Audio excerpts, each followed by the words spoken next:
Exercice numéro 19, on est sur les groupes sanguins.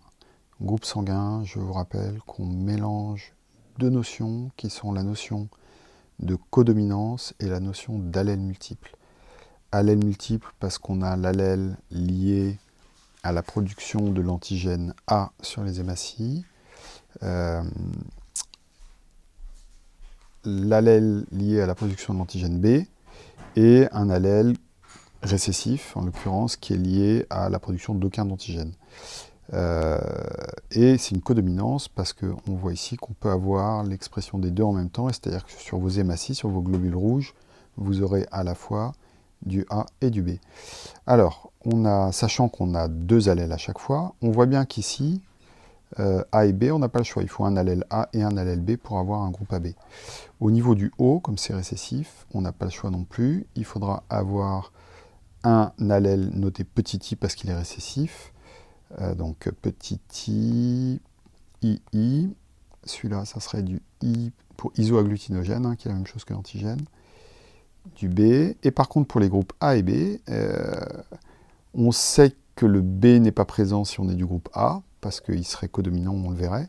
Mais il y a deux possibilités. On est soit sur un double A, c'est-à-dire que ça serait le génotype IA, ou alors on a un petit I récessif qui est présent. Ça fait le même groupe effectif, c'est-à-dire qu'on a effectivement que des protéines A sur nos hématies. B, c'est exactement la même chose.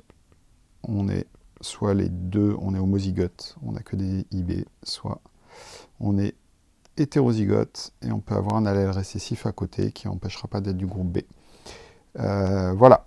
Alors, l'exercice, il concerne la problématique suivante. On a des bébés et des parents. On sait pas, on a perdu les petits bracelets et on ne sait pas quel bébé appartient à qui.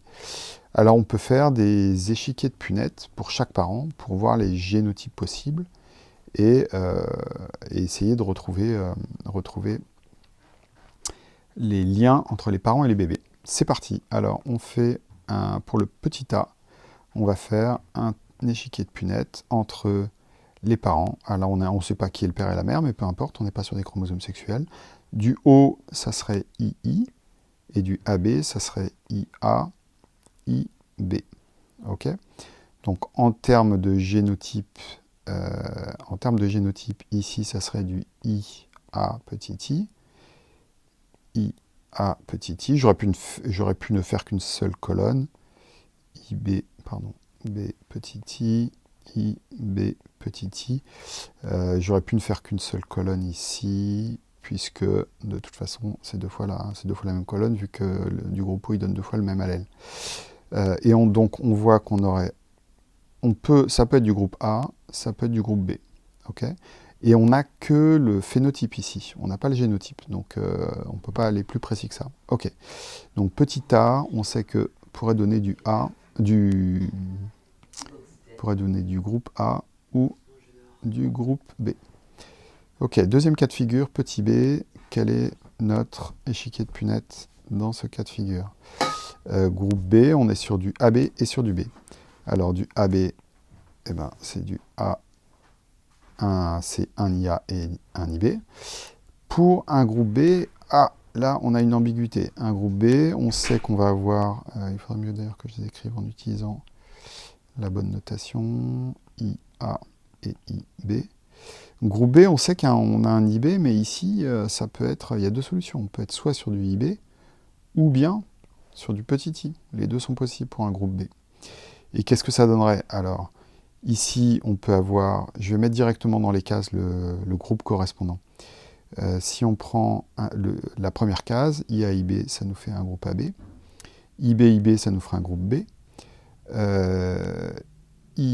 Ensuite, on a sur cette intersection-là, on a du IB, c'est sûr, et qu'on ait un grand IB ou un IB en face qui vienne compléter, ça ne change rien. De toute façon, on restera sur du groupe B.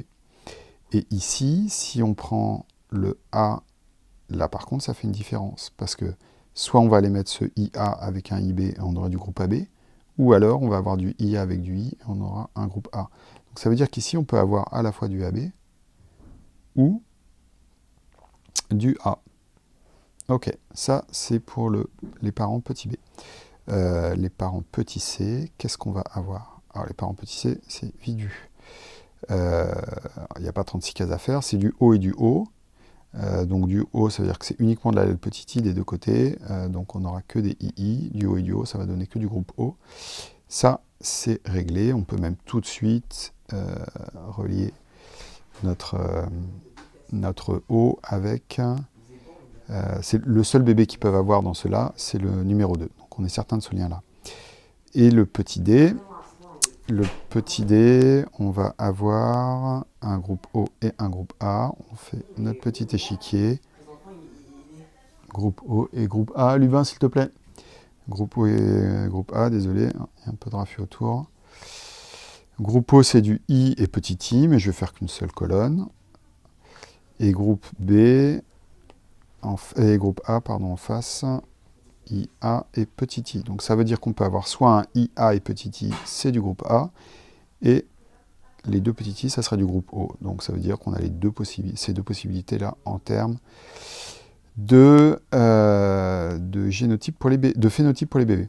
Donc, on a dit, le seul bébé possible, maintenant il s'agit de mener notre enquête, maintenant qu'on a toutes les infos, le seul bébé possible pour le C, c'est du groupe O. Donc ça veut dire que le seul groupe O qu'on a ici, même si les D auraient pu avoir du O aussi, on sait que ce O est nécessairement celui qui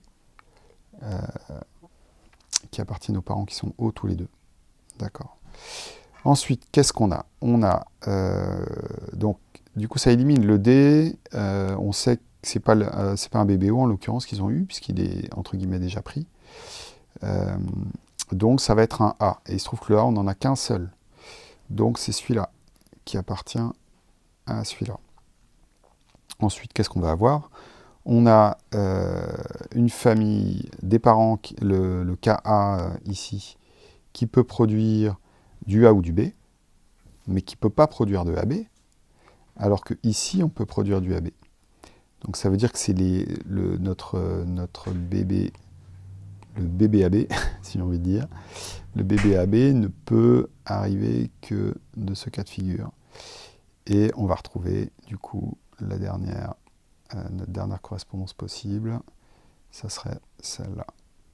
Hop, les parents A qui effectivement peuvent donner du B. Voilà comment détricoter notre affaire.